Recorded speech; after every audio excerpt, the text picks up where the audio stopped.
Hello, ladies and gentlemen. This is Daily Graphic and Graphic Online.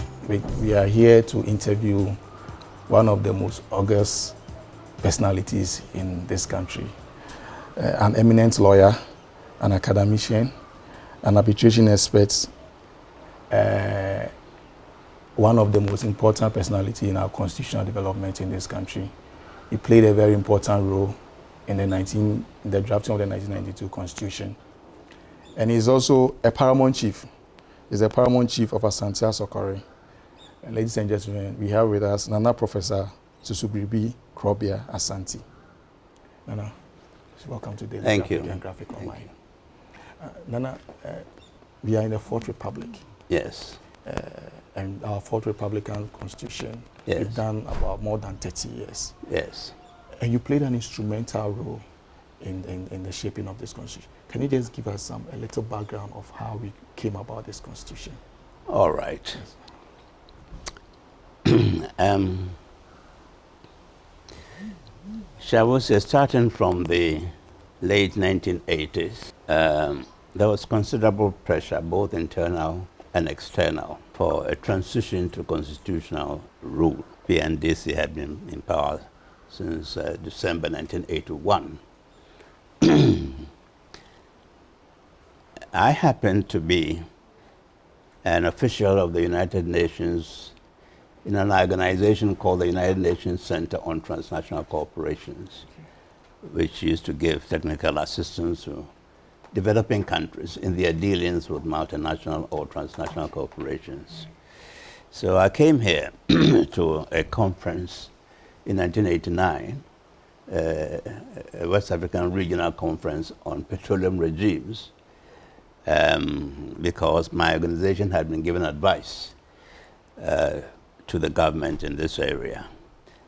In the course of my of this conference, I met the late Justice Annan, whom I knew well, and also the late Captain Kojo Chikata, whom also I knew at Achimota School. I was his dormitory monitor, in fact. Okay. Yes.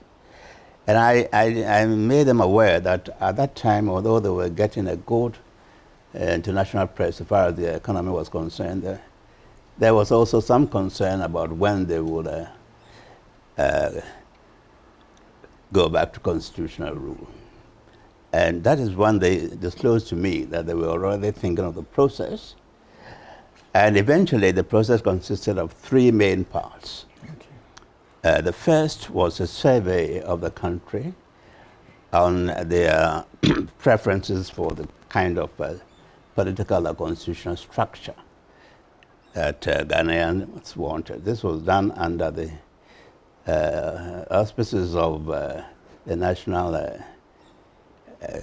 the Convention for Democracy, National Center for Democracy, under the chairmanship of the late Justice Annan. Okay. That is the first phase of the constitutional exercise. Okay. And the finding of that exercise was that Ghanaians preferred a multi-party system of government. The second phase was when they established the Committee of Experts. And when I had a discussion with them, they said, well, when we come to a certain stage and we invite you to help, will you? I said, certainly. And so that the second stage was the establishment of the Committee of Experts to draft proposals for the Constitution of Ghana. That was in 1991. The members included the late Osiadeayo Ajimembedu, Dr. Ajimembedu, who was the Doma Mahene, the late Mr. Chinruheze, who was former Chief Parliamentary Draftsman, the late Justice Anijiage, a very distinguished Court of Appeal judge, who was retired then, the late Ebo Bensi Encho, a member of the bar in Takoradi. It also included Afarijan, Dr. Charles Jabuni, the Economics Department of the University of Ghana, Dr. and later Professor Ivio Dankwa, And Mrs. Sabina Boaten, who was then director of drafting of the Attorney General Department, who was member secretary. Okay. So that was the second phase. We drafted the proposals in very limited time, barely 2 months. And then our proposals were submitted. The third phase was the Consultative Assembly, which was convened by the PNDC. Then our proposals went directly to the Consultative Assembly without any amendment or modification by the PNDC. The Consultative Assembly consisted of various identifiable groups, 258. The Bar Association and the students, National Students Association did not participate. But many organizations did. And even though the Bar Association did not participate, there were as many as 32 lawyers from various organizations. And they had a drafting and legal committee chaired by Justice Stephen Allen Brobe. No, not to cut you short. Why didn't the Bar Association participate? They said that the representation was insignificant. I think they were given about one, and they thought, they deserved more. Okay. But some people, including me, thought that it didn't really matter, the number. They could all make their voice felt, particularly as there were other lawyers. And I think the students association followed the same thing. But apart from that, there was very lively participation. Now the Constitutional Assembly discussed our proposals together with other constitutions, previous constitutions, and came out with a final constitution within 6 months of their meeting. And then the transitional provisions, that's another matter altogether. That was, those were the subject of special negotiations between what was known as the Legal Committee of the PNDC, headed by Justice Annan, and certain chairmen of the committees of the Consultative Assembly. And they came out with the transitional provisions. So they were not part of your provisions, of your proposals? No, they were not part of our proposals, nor were they fully discussed, even in the Consultative Assembly.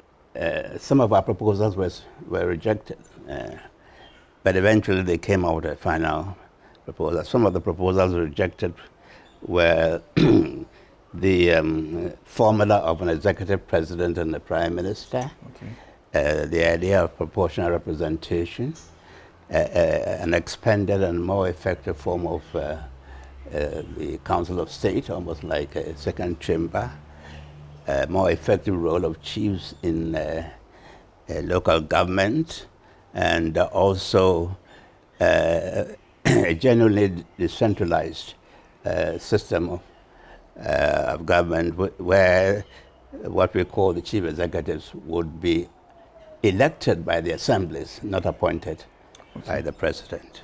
They rejected all those. But in the long run, I thought the Constitution was a useful document because the Committee of Experts was mandated to draft the proposals on certain basic principles. These principles were that we would have what was known as the executive president elected by universal adult suffrage, a prime minister who would command the majority support from Parliament, members of Parliament elected by universal adult suffrage, very emphatic guarantees of human rights, directive principles of state policy spelled out, a non-partisan government system, and a free and independent press, and free and independent judiciary. I thought that these contained the elements of a free, a liberal constitutional order. And so, notwithstanding the fact that some of our proposals were rejected, I thought the basic elements of it, a liberal constitutional order, were there. And so that's how, and then, now the two documents, both the finalized constitution and the transitional provisions, were submitted Okay. to a national referendum, and they were overwhelmingly approved. And that's how we came by the Constitution. So, Nana, after the Constitution was approved, Yes. as you said, the transitional provisions were an agreement, or more or less like an agreement between the legal committee of the PNDC and the chairman of the Consultative Assembly. So what was their rationale for rejecting such a proposal? Well, in fact, the Consultative Assembly had a very strong representation of the existing district assemblies. A local government system had more or less been set up before the Committee of Experts. So these representatives came in their numbers, very substantial numbers. And I think there was a feeling, I mean, they expressed it quite, that they don't want the local governments to be too independent of the central government. It still had to be led. That was a strong feeling. So that was a reason for that. The transitional provisions?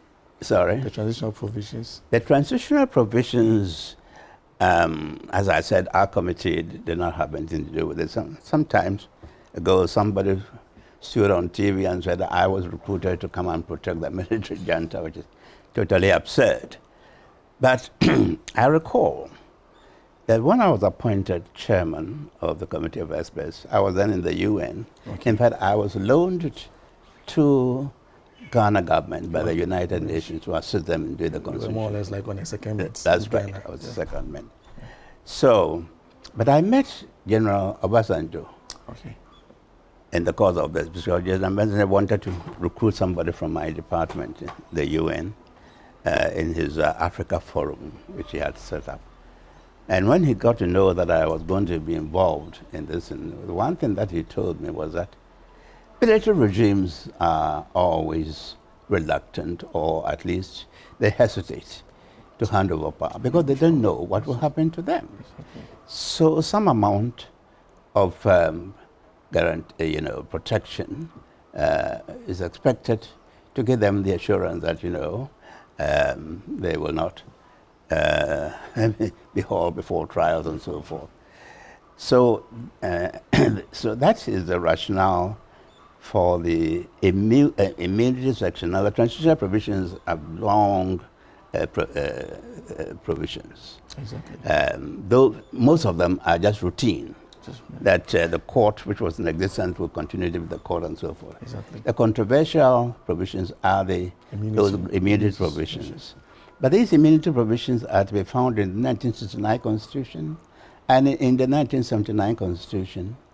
And it is more or less understood that when a military government is handing over, this is certainly in our constitutional history, is some protection is called for. The debate is how wide the immunity is and so forth. And so it wasn't something novel? No, it wasn't something no, far from it. But my committee was not involved in that, mainly because we were doing the proposal. It was not the final constitution. And transitional provisions, as I say, deal with very detailed things about which organization will belong to this, what this one means, apart from the politically sensitive issue of immunity, which is a matter for those who are going out and those who are coming in.